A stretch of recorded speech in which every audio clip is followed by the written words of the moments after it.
couple years ago, I was with my family, and we were spending some time in this cabin in the woods on the edge of this remote lake. And I mean, we were deep in the middle of nowhere.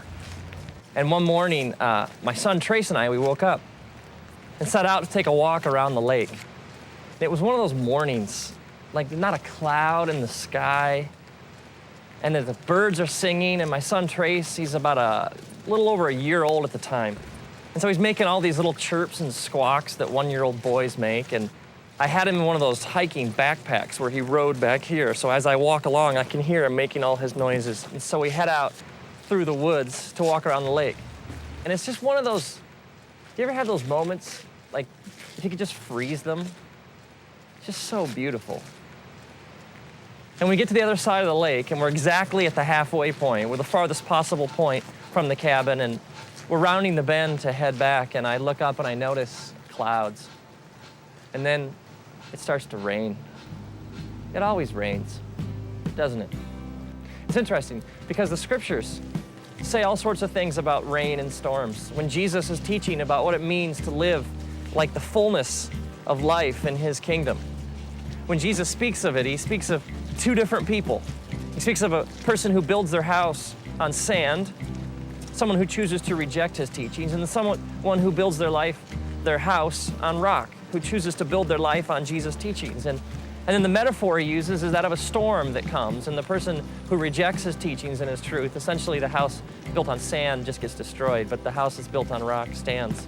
So this idea, Jesus says, when the rains come, it's not like they might, they do. It rains in our lives, a lot. At first, there's a drop here and a drop there, and so I put Trace's hood over his head. But what I didn't know was that he pulled it off. And so gradually the drops, they get bigger and bigger, and they fall faster and faster. And in no time, it is pouring. I mean, the kind of rain that just soaks, it plasters your hair against your head, and the kind that just drenches your clothing. And at first, Trace, the thunder and the lightning, he's okay, but as it picks up and it gets louder and louder and the wind becomes more intense and the trees start to shake, Trace becomes more and more agitated. I can feel him like on my back. And at first he starts to whimper, and then he lets out kind of a little shout here and there, but in no time, Trace is shrieking at the top of his lungs. I mean, the wind is blowing, it's thunder and lightning, and we are just getting plastered with this heavy rain, and the trees are no longer providing any shelter. And Trace, just from like deep in his being, starts to yell and cry so loudly and with such passion and terror in his voice. It's interesting, because if you take like the word cry and you search the scriptures, you find this word comes up over and over again. Like even the book of Psalms, just the book of Psalms. If you're like start reading through, it speaks over and over and over again of crying out to God. And God says these amazing things, like he says, when you cry out to me, I listen. He even says, I cannot ignore the cry of somebody who's afflicted. It's like if I'm hurting, lost, soaking wet, scared, confused, God says, you cry out and I hear. God even says that when you cry, he's close to the brokenhearted. He's close to those who cry out and admit they're scared, lost, soaking wet, and confused. See, there is this false, twisted idea out there among religious people that somehow you gotta have it all together to have a relationship with God.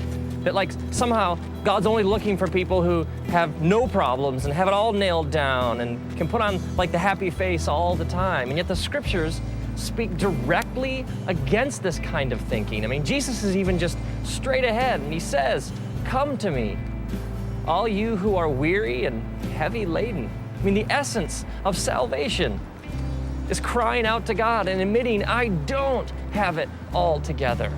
It's admitting I am lost, I am hurting, and this sinful nature that I carry around with me has really screwed things up for me. And God, if you don't show me the way home, if you don't fix things, if you don't step in, I am dying here. And this kind of thinking is all throughout the scriptures. It's over and over again. God says to us, when you come to me with all your junk. You come to me with your problems. You come to me all screwed up, all messed up. Let me take care of it. Jesus even sets out looking for people. He even says this. He says, I'm not looking for the healthy. I came for the sick. It's interesting if you think about the storm from Trace's perspective. For Trace, the storm is his reality. He sees nothing else. The lightning and the thunder and the trees swaying and the raindrops and the water just dripping off him, it's all he knows. He sees no reality beyond this storm. What Trace doesn't realize is that as his dad, I would do anything to get him home.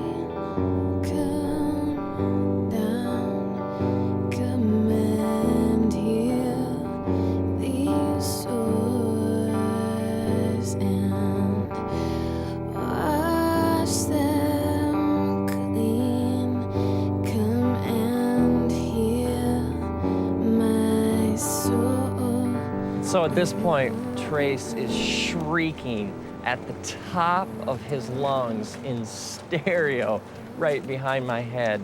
And I stop, and I kneel down, and I take him out of the pack, and I pull him close to my chest, and I wrap my arms around him, and I hold him so tightly up against my heart. And for the last mile of our walk, the entire time, I bend over and I whisper into his ear over and over again, I love you, buddy. We're gonna make it. Dad knows the way home. We're gonna make it. I love you, buddy. And over and over and over again, through the storm, I carry him home, clutched tightly against my chest, whispering, I love you, buddy. We're gonna make it. Now imagine if, like, years later, Trace is in therapy or something, and he drags up this repressed memory of the walk. And he comes to me and he's like, Dad, why'd you let me go through that for? I got all this junk inside me. I thought you loved me. How could you have exposed me to something that horrible, that storm? I mean, why didn't you protect me? I would be crushed. Because for me, that walk was one of my deepest, most intimate memories of my life with my son. I wouldn't trade that experience for anything. Maybe you're bitter or you got all this anger inside because of some things you've been through, some storms in your life. And you're wondering if he really loved me, if God really was there, he wouldn't have let me go through that. And maybe God is saying, no, man, don't you understand? I got to hold you tight, and I got to remind you over and over again, I love you, buddy. As it says in the scriptures, the book of Deuteronomy, chapter 1, God's reminding his people of how good he's been to them. He says, remember, I carried you like a father carries a son. And now, may you, when you're soaking wet, lost, hurting, and confused, may you cry out, and may the creator of the universe take you out of your pack. And may he hold you tight up against his chest. May he wrap his eternal loving arms around you, and may you hear him whisper, I love you, buddy.